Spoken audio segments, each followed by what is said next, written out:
there is going to be a very disgusting collaboration coming at you soon. For those people who follow Candace Owens, which I will never understand, but I know a lot of people do, she is having Myron Gaines on her podcast. And he is one of the most disgusting, anti-Semitic, like misogynistic, horrible people on the planet. So it makes sense that Candace Owens would be hosting him, right? So Jamie Mitchell pointing out his real name, he said, she said, do you know that Amru Foodle, or Foodie, I don't even know what his real name is, came up with the name Myron Gaines because it's a play on the phrase Myron Gaines, as in admiring other men's muscles. She said the entire Islamo-Groiper movement is just a gay LARP. Which I love. Yeah, it's true. So good. Yeah, so it's and like just to give you a little flavor of Myron Gaines's attitude, this is a tweet from him. Yeah, we like Hitler. No one gives an F what you woke Jews think anymore. Bro was a revolutionary leader and saved Germany. The Jews declared war on Germany first. Okay, well, there you go. They're going to get along great. And everybody's like, #1 podcast. This is, okay, well, there you go. That's what you get there. Crazy times. What a time to be alive, right?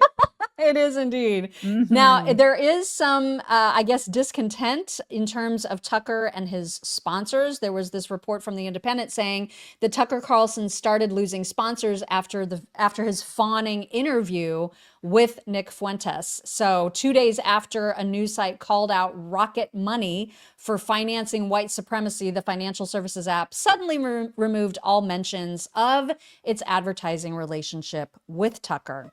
So maybe we'll see more of that. I'm not sure, but I thought that was of interest. I mean, it would be nice. I don't understand. You and I have been doing this a really long time, and I've said it before, and I'll say it again. I'll keep saying it. It's like, I don't understand this trend. I just will never understand it.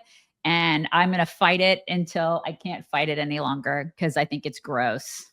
It's all gross. It's vile. It's absolutely vile. Yeah. You know, it's so interesting too. There's a lot of old clips of Tucker going around when he was this one in particular where he is talking about Pat Buchanan being anti-Semitic. It's like it's like he is talking about himself. It's wild to see. Just watch.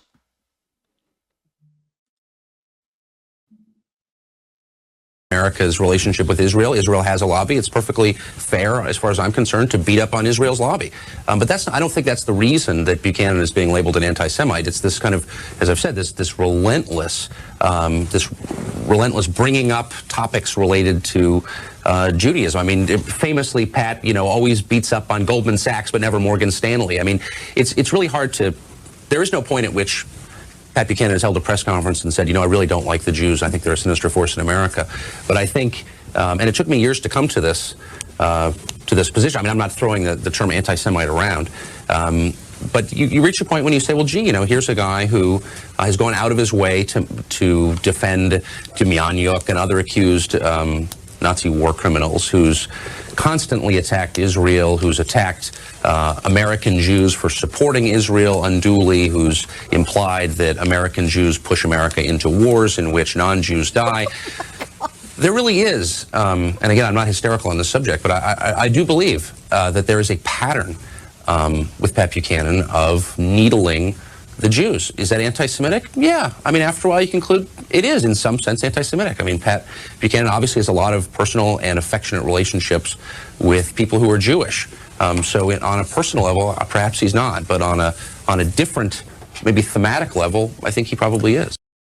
That's wild. Yeah. Bring back the bow tie, right? Right? He was so much more likable then. Right. Good days with the bow tie. And, we played, I guess it was last week when we played that montage of him going, everybody just needs to stop talking about Israel, followed by 7,000 instances of him saying Israel. And that's the thing, is that the guests that he is choosing for his program all have an anti-Israel sort of theme to them.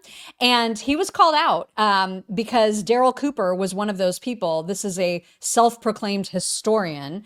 And this guy, I'm not sure who it is that's interviewing Tucker, but you can tell that he makes Tucker a little bit uncomfortable in this clip. Don't really know that episode, which I thought was really interesting, and I really like Daryl Cooper enormously as a person. I think he's an honest person. I don't know if he's right about everything, but he seems motivated by a desire to find out what's true. I'm not exactly sure what Daryl Cooper said to cause this like world historic event. He said that Churchill was the chief villain of the Second World War. No, okay, I don't look. I'm not. I'll tell you what I think. Like, well, okay, but that's neither here nor there. I mean, my God,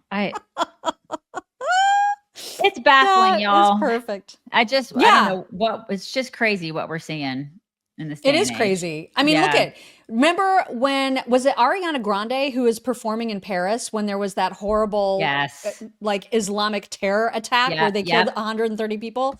Now at that same freaking venue, there were a bunch of white liberals chanting "Free Palestine." It's like, and that was not that long ago. This was in 2015 that attack happened. I remember it like it was yesterday. You know? You and I were on the air at WIBC in Indianapolis. I remember talking about it. Like it was yesterday. It was terrifying, horrifying, and awful. It's weird. This is all so freaking, it is insane. She Who Laughs. It's all insane.